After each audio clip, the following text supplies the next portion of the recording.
Glória a Deus, irmãos. Vamos trazer aqui a palavra do Senhor. Evangelho segundo escreveu São Marcos. Está aqui a palavra de Deus. Este livro que foi é considerado pelos estudiosos o evangelho mais antigo, o primeiro de todos os quatro. O evangelho segundo São Marcos pode ter sido escrito por Marcos, primo de Barnabé. Pequeno livro de 16 capítulos, 678 versículos.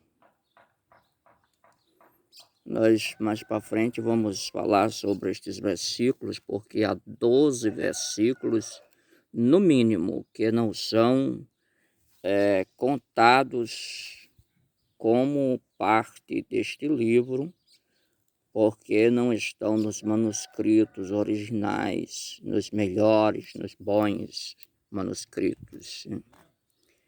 Este é o primeiro dos evangelhos e por isso também faz parte do grupo chamados sinóticos, ou seja, é um dos evangelhos que tem temas, que tem curas, milagres, que estão tanto num livro como no outro. A palavra sinótico é da reunião de duas palavras gregas que significa conjuntamente. Nesse caso, a gente chega a entender que Marcos é um dos livros que tem alguns milagres que estão também em Lucas e em Mateus. Então são sinóticos, um dos evangelhos sinóticos.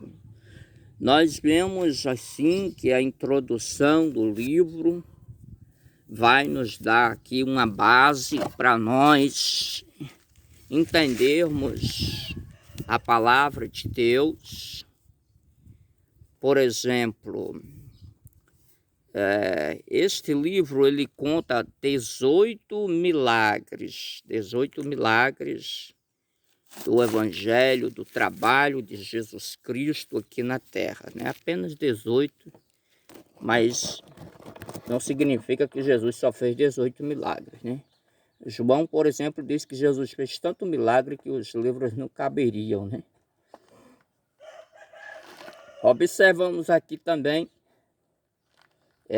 que este autor ele não usa a palavra lei nos seus escritos, Até porque ele estava escrevendo para os romanos, E como ele escrevia para os romanos, ele não precisava falar na lei. Ele precisava falar de Jesus Cristo. Então nós vemos assim que este evangelho vai nos dar um pouco da história de Jesus Cristo. Porém, nós vemos aqui um exemplo de textos iguais, textos sinóticos,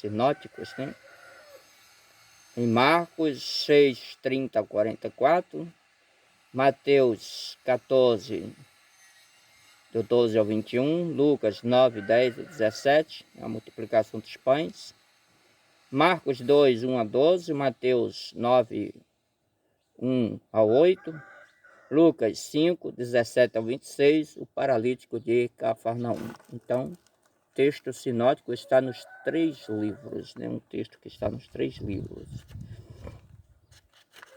Podemos dividir Marcos em 105 passagens, 93 estão em Mateus e 81 estão em Lucas, Essa estatística precisa ser analisada com bastante cuidado, porque devido aos 12 versículos ou mais que não são contabilizados por alguns historiadores, alguns teólogos, e é preciso ter bastante cuidado, Nós vamos entender que por exemplo, Marcos era para ter terminado no capítulo 16, versículo 8, mas aí acrescentam-se mais 12 versículos, terminando no versículo 20.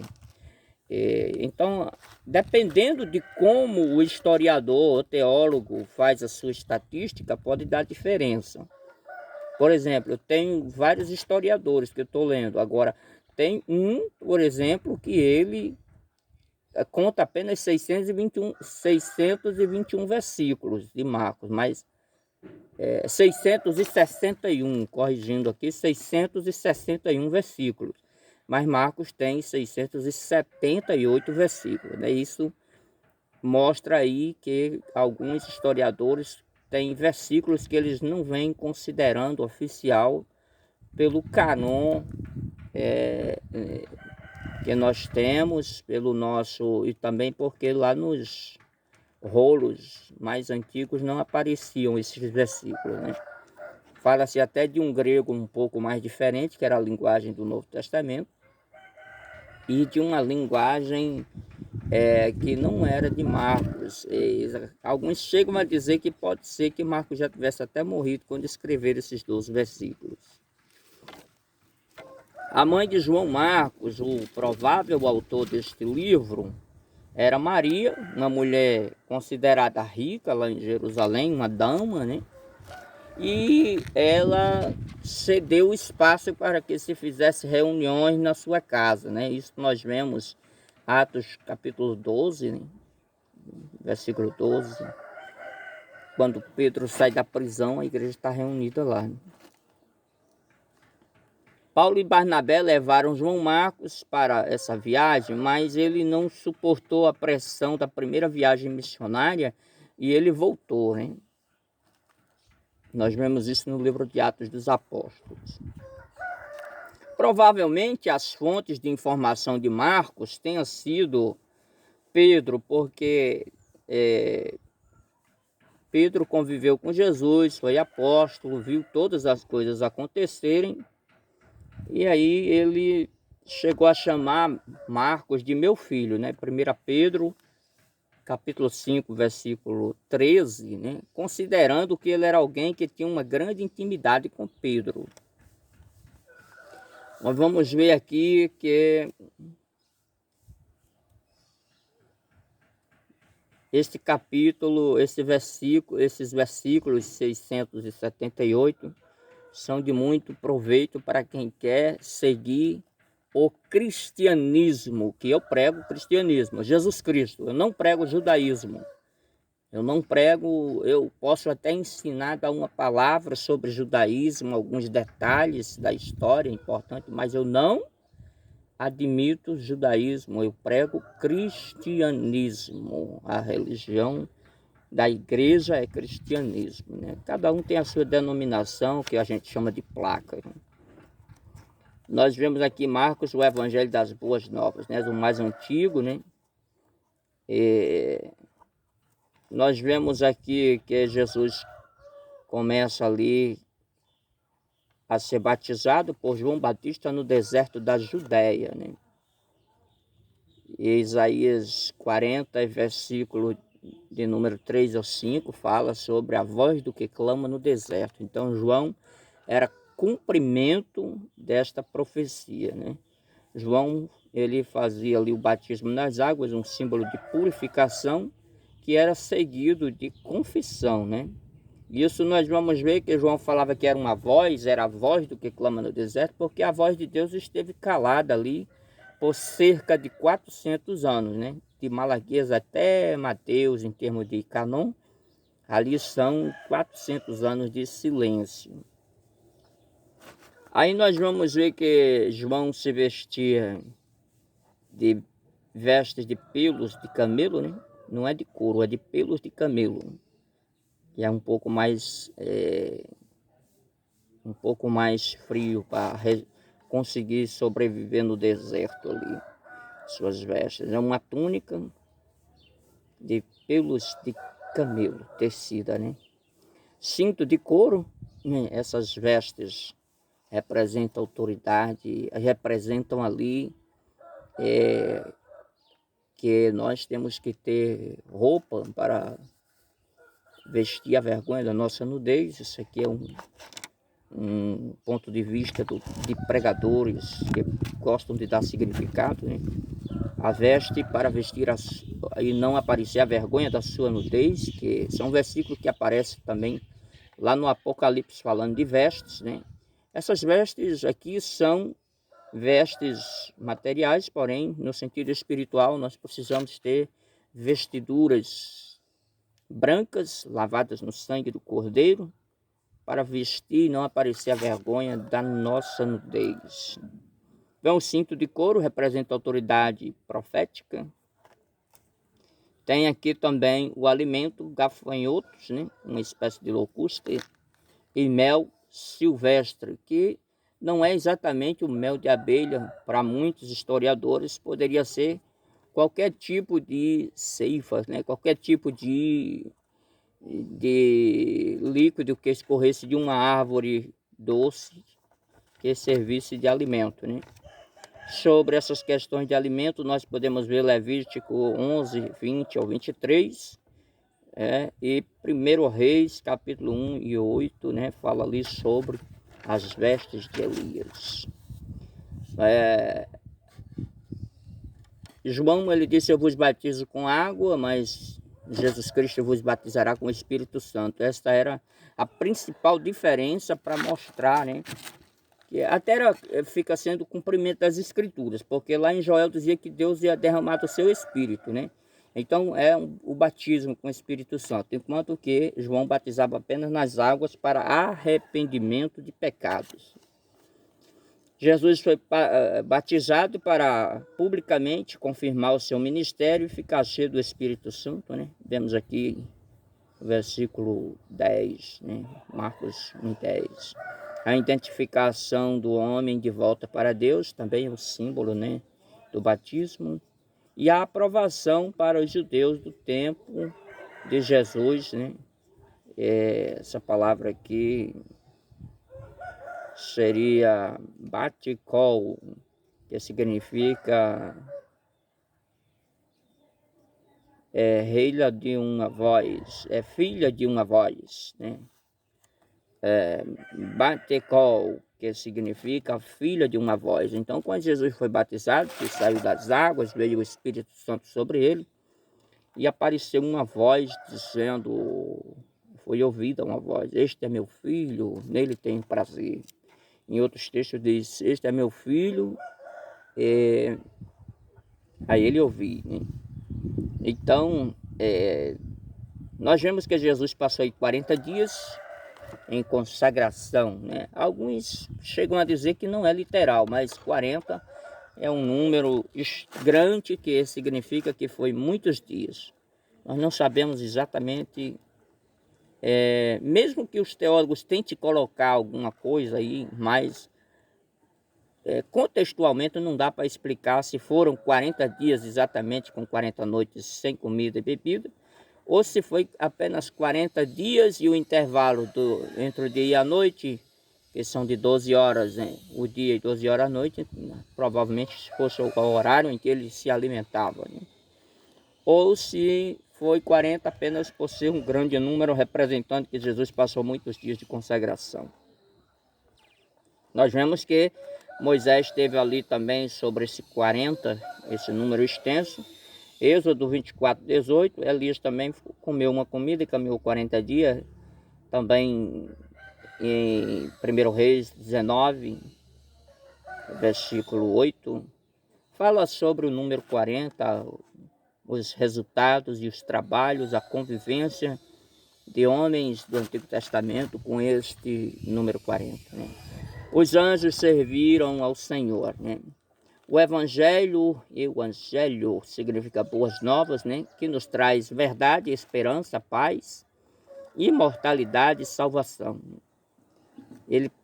Esse fala de arrependimento, mudança de mente, no grego metanoeu, no hebraico sub, né? Que aparece 120 vezes no Velho Testamento, na conotação voltar a Deus, no sentido espiritual, né?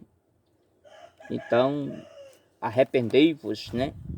É uma palavra que marca muito o evangelho, arrependimento. O nome das cidades que estavam ao redor do lago eram a indústria de peixe ali, Betsaida, casa do pescador, e Tariqueia, né, que significa lugar de pescado salgado. Então Jesus estava ali agora, num lugar onde havia pesca, onde havia bastante peixe, e faz parte do primeiro capítulo aqui, versículo de número 16 e 17, fala sobre a vocação dos apóstolos que estavam ali nessas cidades, os primeiros discípulos de Jesus, né? Simão, André, Tiago e João, né? Provavelmente nessas cidades aqui, chamada Betsaida e Tariqueia, que fala tudo tem relação com peixe, porque ali era sobrevivência, principalmente da pesca, né? Aí nós vemos aqui os tipos de rede que era usado em pesca, a sagné, que é uma rede grande, uma rede varredora, e tem a rede mais pequena, a rede menor era chamada de anfiblestron, que significa rede pequena, né? Anfiblestron, rede pequena, rede que os homens comuns arrastam, né? Pescam, mas a rede grande, sagné, era puxada por barcos, né? Aqui nós vemos que Jesus foi aqui para Cafarnaum depois de sair de Nazaré, né? Em Cafarnaum tinha um centro comercial de distribuição de peixes, né? E lá também tinha um centurião, lá tinha uma coletoria de impostos, tinha sinagoga, uma instituição de ensino. A sinagoga era considerada ali instituição de ensino, né? Lugar onde se passavam os primeiros ensinos às crianças sobre a lei de Moisés. Lugar também de adoração e sacrifício, a sinagoga, né? Tudo tem a ver com a vida espiritual por ali. E nós vemos ali também que havia na sinagoga algumas pessoas especiais, como o presidente da sinagoga, que era o administrador, distribuidores de esmolas, que diariamente davam esmola aos pobres, né? E o Shazam, que era o responsável pelos rolos sagrados, limpeza, e por tocar a trombeta de prata anunciando o sabate, né? Que era o dia do repouso, e educação primária dos meninos. Então nós vemos assim que havia essas pessoas especiais aqui, né? O presidente, os distribuidores de esmola e o Shazam são as pessoas principais, né? Mas não havia professor e nem pregador permanente, né? Qualquer pessoa da plateia poderia ser o pregador do dia, poderia ser o ensinador do dia. Por isso Jesus frequentava tanto a sinagoga, porque como ele era considerado rabino, como ele era bem instruído, né? Que chegaram a dizer: que palavras são essas, né? Quem jamais falou como esse homem? Então, e quando ele começava a ensinar, as pessoas eles perguntavam: mas que doutrina é essa? Nós gostamos da sua doutrina, eles também diziam, porque não eram como os escribas, como os fariseus pretensiosos que pregavam a lei, ensinavam de maneira diferente, de maneira que agradasse ao povo e de maneira que eles se sentissem confortáveis mesmo nos seus terríveis pecados, né? As principais tarefas dos escribas, né, que era falar sobre os princípios morais, né, da lei, né, do Torá, regulamentações e normas da vida, transmitir e ensinar a lei. Então, aqui fala sobre as tarefas dos escribas, né? E julgar as coisas individualmente.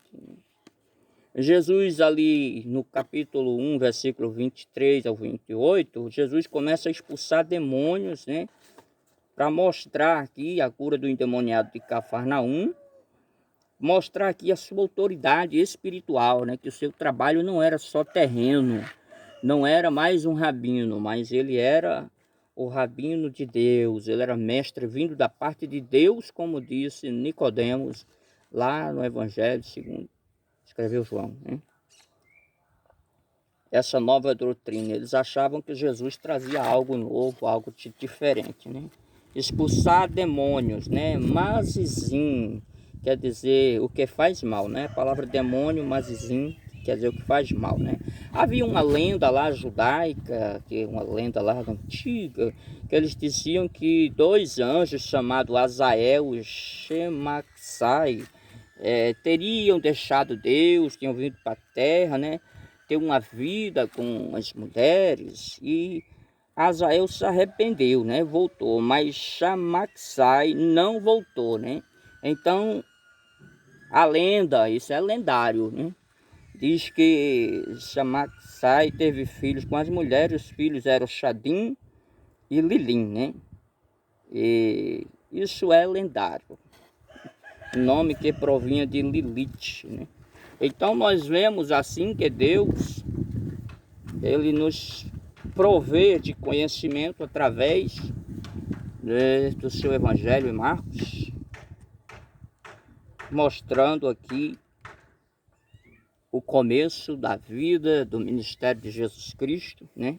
Ele já vai aqui escolhendo pessoas para lhe seguirem, e ele já vai expulsando o demônio e curando os enfermos, né? Versículo 29 ao 31, a cura da sogra de Pedro, né? Aí para quem diz que Pedro era papa, o papa ele não pode casar, mas Jesus mostra que ele era casado, esse Pedro, né? Aí houveram muitas outras curas aqui, né? No versículos 32 a 34. Também nós vamos ver do 35 ao 39 a oração de Jesus de madrugada. Aí para quem gosta de Bíblia, tem que saber que também devemos orar. Além de estudar, além de aprender, temos que orar incessantemente, né? Nós vemos que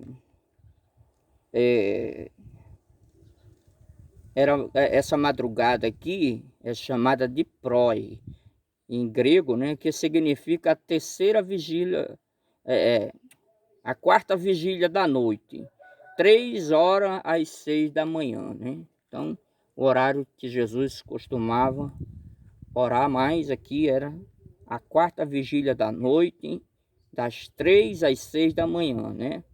Mostrando aqui o que é correto, o que é bom, o que é maravilhoso, buscar o Senhor na alta madrugada, conversar com o Pai, né? De repente que Jesus já tinha curado enfermos, expulsado demônios ali, vieram todo mundo em busca de Jesus. Aí Jesus disse, nós vamos para outras cidades, porque eu vim para pregar o evangelho para todos, né? Então é diferente de alguns pastorzinhos, de algumas pessoas que ficam ali, né? Só dentro das quatro paredes, dízimos, oferta, e dando ordem, falando um montão de coisas e não faz nada. Jesus disse, eu vim foi para todos. Então, e quando ele foi se despedir, ele diz, vamos estabelecer aqui as regras, ir por todo mundo e pregar o evangelho. Então tem que sair das quatro paredes mesmo. O lugar da igreja é nas ruas pregando o evangelho. E depois nós vamos ver aqui que essa saída ali deu a ele a primeira viagem para Galileia, né? Então Jesus começa a circular, o seu ministério vai se estendendo, né? Versículos 40 a 41, o leproso é curado, né? Aqui em Marcos capítulo 1, uma cura de um leproso. Mas interessante é que haviam 3 tipos de lepra, né? A nodular, a anestésica e uma lepra que era a combinação das duas, né? A palavra lepra em hebraico seria sarate, tessarate. E as regras geralmente para tessarate seria em Levítico 13, 47, Levítico 14, 33, fala alguma coisa sobre a questão da lepra, né? Quando a pessoa era curada, ela tinha um processo ali que tinha que passar pelas mãos do sacerdote, né? Curado de lepra. Ele levava 2 aves para ser sacrificada em cima de uma correnteza, madeira de cedro, isopo e grãos. Eram empapados com o sangue da ave morta junto com a ave viva. A ave viva era solta e o ex-doente raspava-se ali todos os cabelos que tinham. E agora ele lavava a sua roupa E 7 dias depois ele vinha fazer a revisão, né? Aí raspava a cabeça, as sobrancelhas, fazia o sacrifício de 2 cordeiros e uma cordeira sem defeito, 3/10 de uma medida de farinha fina, mesclada com azeite e com sangue dos sacrifícios. Os mais pobres era só uma porção de azeite, né? Porque o azeite era algo muito caro. E finalmente o ex-doente era tocado com o azeite e o sangue do sacrifício no lóbulo da orelha direita, no polegar direito da mão e no polegar direito do pé. E recebia o certificado dado pelo sacerdote, né? Então assim era a cerimônia que mostrava a eles estava curado e ele ficava de volta à sociedade, né? Porque os leprosos eles eram colocados fora da cidade, no mundo todo. A cidade geralmente era o seu lugar. Jesus tocou ele, né? O que era proibido por lei, e Jesus não o expulsou, mas mandou, depois de curá-lo, cumprir o ritual da lei. Então Jesus era um rabino por excelência, né? Ele tocou ele, porque tinha autoridade espiritual para curá-lo, não expulsou, como se fosse outro rabino da lei de Moisés, tinha expulsado ele, né? Mas Jesus também não condenou a lei, ele mandou que ele pegasse lá o certificado para comprovar a sua cura, né? Este é o primeiro capítulo do Evangelho segundo escreveu São Marcos. Em breve eu estarei trazendo mais estudos, mais palavras de Deus, para nós compreendermos a voz do Senhor pela sua palavra. Estamos aqui no lugar simples, no interior do Nordeste do Brasil. Que Deus assim nos abençoe. Estou orando por vocês, jejuando e trazendo a palavra para Deus nos abençoar grande e poderosamente. Amém.